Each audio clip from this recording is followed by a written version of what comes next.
So a couple of days ago, my boss says to me, I've got something coming in that you're gonna love. Didn't tell me what it was, and then this literally just arrived about 5 minutes ago, and he's like, go take that out of a box. So I've done no research on it at all. I don't know anything about this monitor, but the big thing that I can see immediately is that it is 360 hertz. 360 hertz, that's mental. But let's take it out of the box, have a look at it. All right, it's out of the box, let's have a look. What have we got? That is, okay, that's cool. I've never seen that before. It's got a color calibration test report. So they must be testing this before they actually send it out.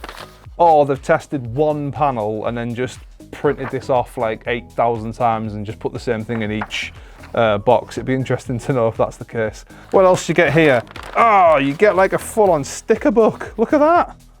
So many stickers. Normally you get one. This has got all sorts of ROG stuff going on. Join the Republic. Do not disturb.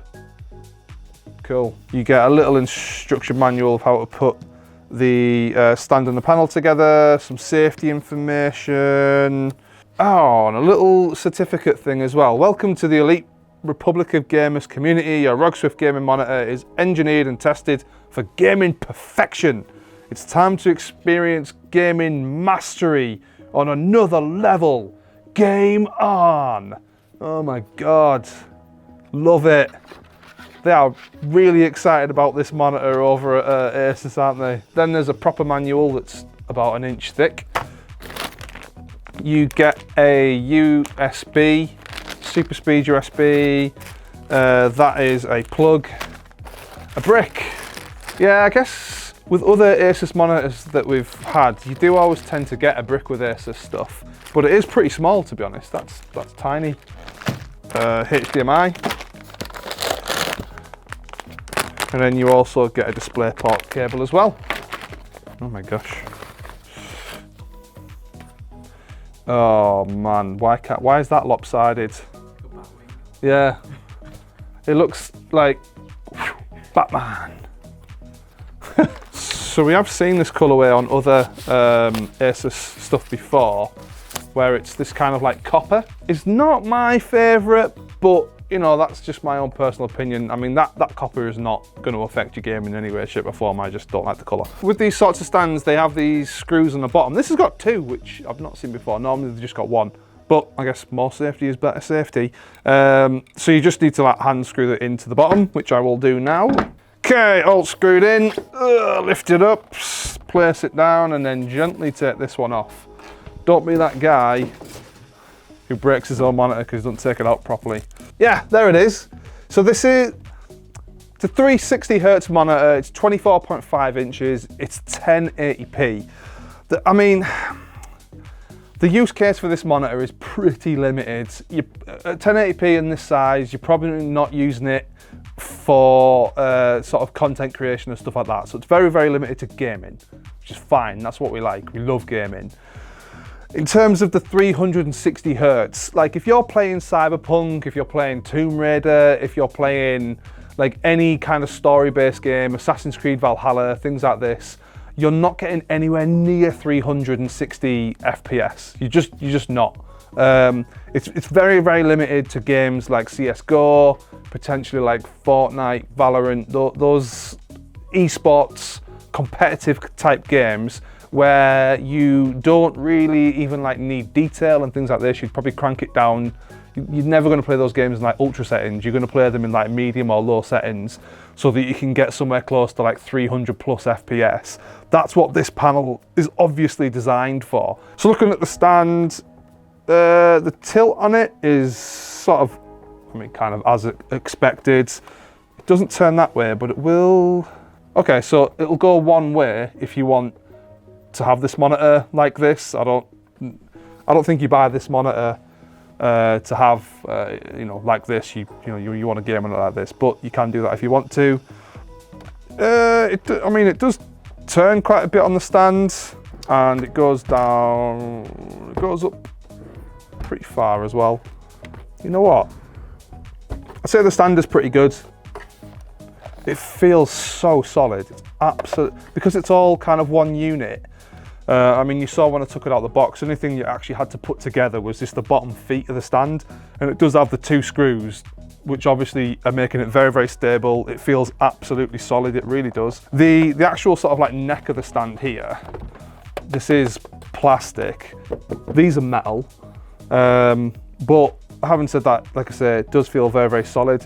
It's got a hole here for all of your cable management. So you can put your cables through there, up into there, and that's where this thing comes into play. You can attach that somehow so that you can hide all your cables away. Yeah, it feels like an absolute unit. Very, very solid. I love the back. Oh yes, look at how cool that is. This is coming off.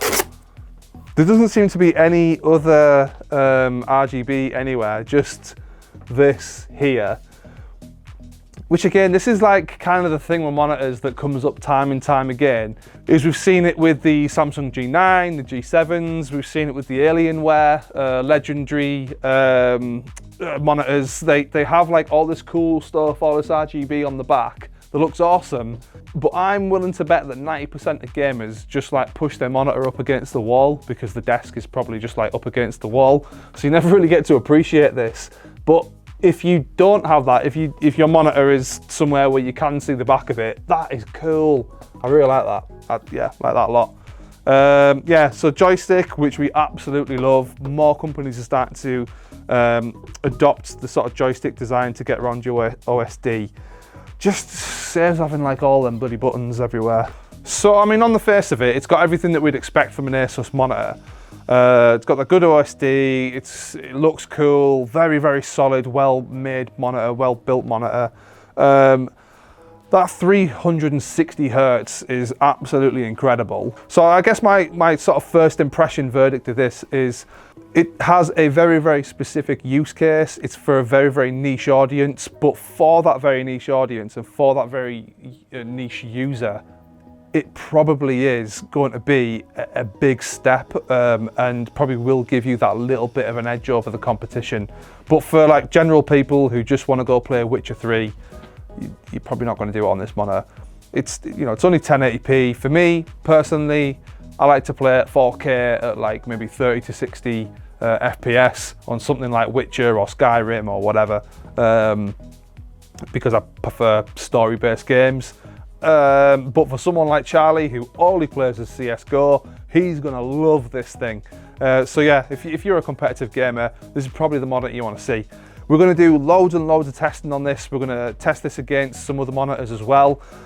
Please come back to us for those tests. Charlie's going to be doing that, probably start the testing at the beginning of next week. So I'd imagine we'll have the article and the video by the end of the week. So don't forget to subscribe to the channel, hit the notification bell so you don't miss that video.